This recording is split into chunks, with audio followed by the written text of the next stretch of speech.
Yo, what's going on with you boys? Hope you guys are having a great day. And I know it's been a long time. I've had a lot of things going on, and I want to get back into it. I'm not gonna lie. It's been a wait. It's definitely been a wait, but let's try to get into this video. I'm gonna be doing something a little bit different today, actually.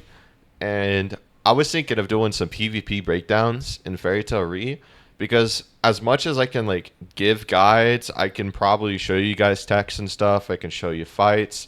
I mean, that is cool, but I think something that would be really interesting to do is doing fights with people and you guys that I can find in the comments or whatever. Like I can fight you guys and teach you.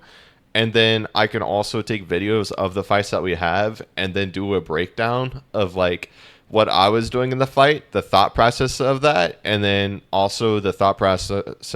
Oh my goodness, thought process of what you guys were doing, and try and like kind of visualize what the combat is like because it's so fast paced and there's so much thoughts going on that you really can't say what you're doing in the middle of the fight because it's just happening back to back to back. And so the best way to do it is to look through the video footage and then make pauses and then say what's happening during those moments, those key moments that are really important in the fight.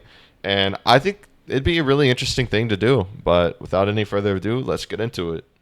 All right, so I hope this is going to be a good one. I haven't watched it yet, but we'll see. All right, so see me running up, and I'm probably going to engage with a flash step here. Now, he did. So something that he did there was he M2'd to initiate, and typically you don't want to M2 to initiate, but you'll see, as I said that, if you go back just a little bit, there is actually a way to M2 to initiate in this game that is really important, because normally it's free PBs. Right here, you'll see that he's looking this way. So something really cool is since you're playing on shift lock, you can kind of visualize a cone of where they're able to see. So right now, he has no idea that I'm right here. Any action I do during this frame, he's not going to be able to see, and it's going to take him longer to react to. So right now, his cone of vision is like right here. So you'll see me actually initiate with an M2 right there. And he still couldn't see me whenever I did that M2 because he was turning around. He was a bit too slow. His vision turned out to be like over here whenever he saw it. So I managed to land that M2 off. Alright, so one thing you don't want to do, and I'm doing it on Coach S right now because I was like really deep into fights already. I was really tired at the time. Is you actually do not want to initiate with like a TP dash or a projectile because those are going to be like really free PBs unless they are caught into another action. Here, that one was actually fine. I just mistimed it. So there I was actually trying to catch him during the aerial M1 that he did. And I just missed the opportunity completely. And he should have been able to get that PB off, but he was a bit too slow. Let's see. You'll see we're just kind of dodging around. Perfect dodging is always something that you want to do first. I should have probably PB'd that. That was free PBs there. But you'll just kind of like see how we're just like kind of moving around constantly trying to get in each other's blind spots. Here, I'm actually trying to like make him waste his parry before hitting him or his block. Because if I make him waste his block or parry, I'm going to be able to initiate pretty hard without being able to get punished like that.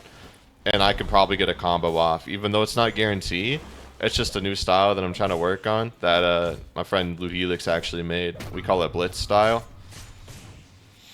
But I'm not very good at it. I'm just trying to practice it right now. But yeah, you'll see me missing my M1s a lot, and that's to really try to make him miss his parry and block during these fights. As I was editing this video, I actually did catch something that I kind of skimmed by because I was talking before. There's going to be two things that really cool that happens here. Alright, so right there, I saw that he was going for a move, so I hit him with my move to try to cancel it, or just hit him in general to get some extra damage off and be able to catch him. Now, he turned out to do a water body, but I ended up pre-firing TP dash here. But I can't TP dash through that. I would have got hit, I would have got stunned longer than he would have been put in stun, and that just wouldn't have been good. I also would have took more damage than he would have taken. So I actually did a split-second decision to miss the water block. That way I didn't get caught into it. But I just thought that was a really cool interaction. I wanted to share it. Alright, now right here is actually something really cool. So if you do initiate within M2, one thing to do, you can actually do it in their face, but what you have to do is you have to be like touching their body because it's so hard to react to it in time to be able to actually get that PB off. Because the way PBs work in this game, we had to change it to where PBs have a slight delay, so you have to time your PBs versus it being on the frame whenever it like touches your body. Because players were getting way too disgusting at PBs that it became like whoever PBs more wins, which is a huge problem. That just made it to where defense was incredibly easy and offense wasn't rewarding. So now having the PBs in the way that it is creates new techs to be able to block break. So it makes offense go to a new level as well as making it to where defense takes more skill to do. But you'll see specifically this tech of being like right touching their body will make it to where you have to have a really good reaction speed or read that they're going for the M2 to be able to actually PB that. And so I was able to get a free block break off of that because he saw me light up red. He instantly tried to hold F because that's something that, like, you know, you're used to. You see the red marker indicated on your body. You're going to try to PB. And he just missed the timing and got a PB off. And I get 3 free M1s here. All right. And you'll see there, a tech that you can do is turning around. So, like, whenever you use a multi-hit, it's actually really good for baiting out parries because you're able to turn in the middle of it and turn back. So that's really good. It's a nice tech to do, and it'll catch people off guard, especially whenever you're at the beginning. This guy's actually not bad. You'll see he's actually pretty hard for me to combo up, specifically because he does something called holding his parry. So anytime he's in a dangerous situation where he knows I'm going to try to bait him, if he knows he's about to get his parry back, and that's when I'm going to try to extend my combo, he's going to hold his parry, wait for me to do something. That way he's like able to be safe about it and not be caught into an infinite combo.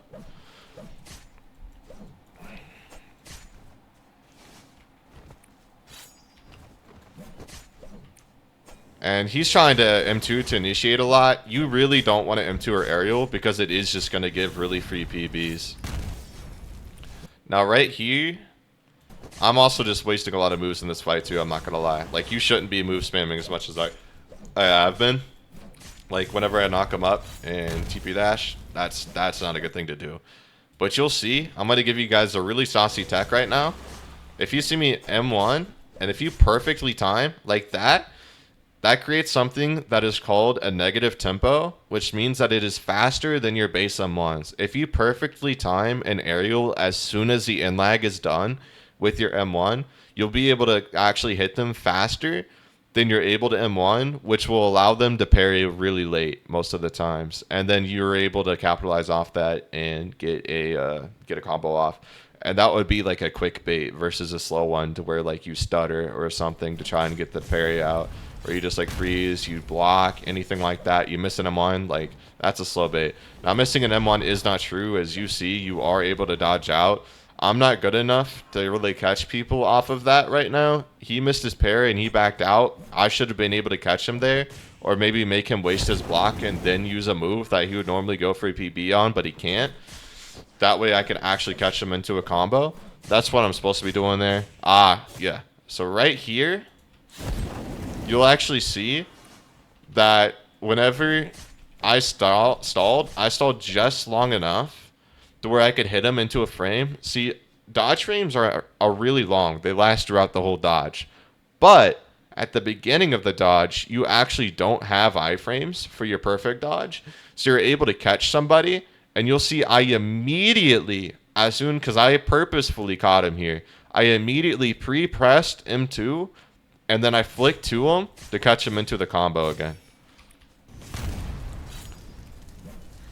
And you'll see I'm using Sheath. Sheath actually changes all of my moves to do something different. And so you'll see like whenever I up tilt them, I'll be sheathing a lot. And I'll also use it to try to bait out like blocks or M2s and stuff. Or not M2s, sorry. Blocks or make them parry or something. If I'm up close to him and I use it. But that can be punished if he actually manages to like M1 spam me when we're up close. If he thinks that I'm about to go for Sheath or something. So normally I'll actually do it after I land Purgatory Flames for a free Sheath. And you'll see too that we kind of like try to keep distance as well because like the more distance that you have on somebody, the easier it's going to be to react to like moves or like an M2 or something, because you don't really want to be caught by it. I specifically am trying to stay away from Coaches because he does have dagger. That's going to make it really hard for me to react to him. If he does do an M2, he's pretty much going to get a free hit there.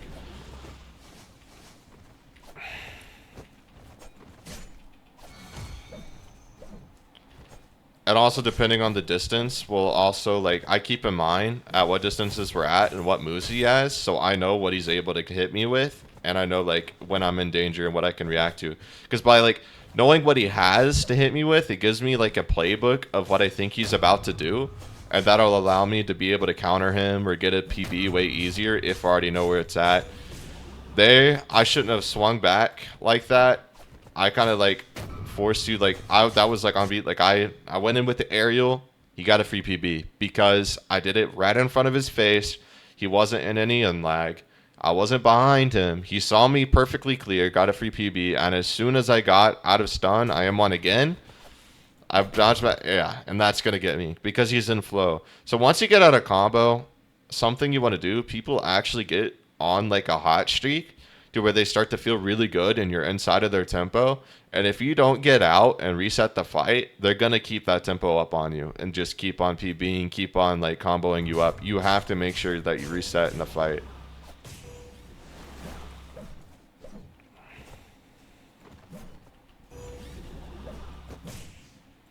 That was a really good water body by him. He wasted out a ring there. You don't really want to waste multi-hits like that, because had I have actually caught on to that, this is something I'm really bad at, but something like Helix, Dan, Zelos, Yami, any of them, as soon as you do a move like that to where it has a lingering hitbox, they're going to flash step into it in PB. So you want to make sure that you're going to either be able to hit the first hit, or they already missed their parry and you're just going for the pure like damage from it. You'll see there, I did a slight stun to make him miss his parry. I saw him miss it, and then I took the opportunity and comboed him up. It's just been a really consistent battle. Coaches is a really decent like defensive player. It's just he's not that good when it comes to offense. But he's really good at holding his parry to know like when he's in a position to where he's going to be baited. That way I can't really get anything off like that. So he's really hard to kill quickly. And you'll see right there, I use Sheath. Sheath specifically makes it to where my TP dash can catch you through dodge frames. So I use Sheath, and he dodges, and as soon as he dodges, I go to catch him, which is really good. And I immediately, as soon as I saw the hit, I pressed flashed up and instantly dodged to him to get him into the combo. Good PB by him.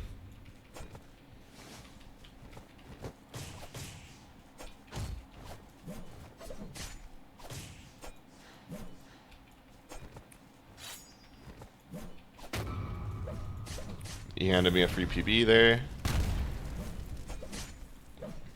And then I missed my catch. That was a really good water body reaction to him. Water body gives him iframes until I parry. Yeah. I even knew. He did some sauce there. I'm not going to lie. That was pretty cold. Because he was definitely about to get caught by that.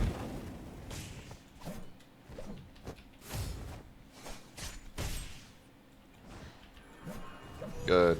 Now, Dagger's going to be really hard to punish for PBs and stuff because like their M2s and aerials are faster. So you'll see him actually going to initiate with it, and I'm not going to punish him as much because he is Dagger. But like it's still not good to do regardless. Like you're probably going to get PB'd 50% of the time, which is not great.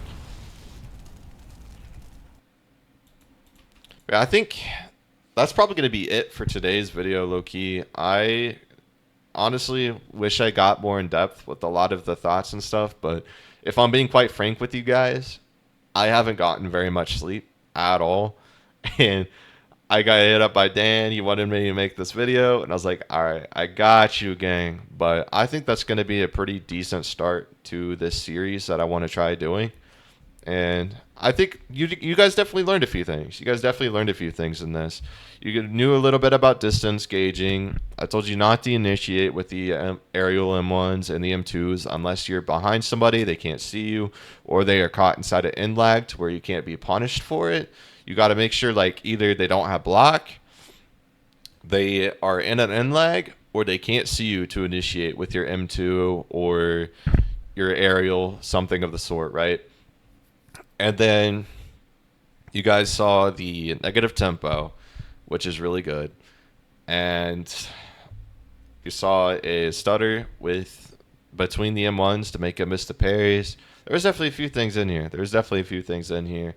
I think as we go on, I'll probably see more and more stuff. I really want to get into like the neutral game, the thoughts of what happens before we even get into the zone. But in this one, I was just trying to focus on like the combos and also parry holding. Parry holding is very important. So parry hold whenever you are in ragdoll, you're about to get your parry back is a really good time to do it. Unless you know for sure you're going to hit the parry, you definitely don't want to go for like a parry as soon as you get your parry back, because that is most likely when they're going to try to bait you. Uh, just try to keep in mind of stuff that your enemy keeps on doing over and over again. If they keep on repeating a certain combo or a pattern to where they're trying to parry bait you, try to like keep that in mind and look out for it. That way, you won't get caught by it as often, or maybe not at all anymore. Just be very careful about how you use your parries, because your parry is your lifeline. But before you parry, you want a perfect dodge, because perfect dodging is really free and it's easy to do, and it's just a really good thing to do for neutral game to make sure that you're not getting hit and you're moving around and you're putting yourself in a hard position to react to. That way you can actually get something going off of that. But for the most part, you want to initiate with flash steps. Flash step M1's really solid.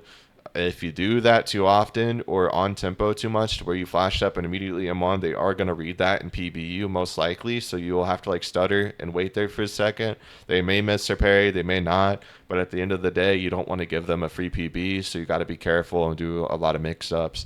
But I think that's going to be pretty good for this video today. I hope you guys have a great rest of your day, and I'll see you guys on the next one.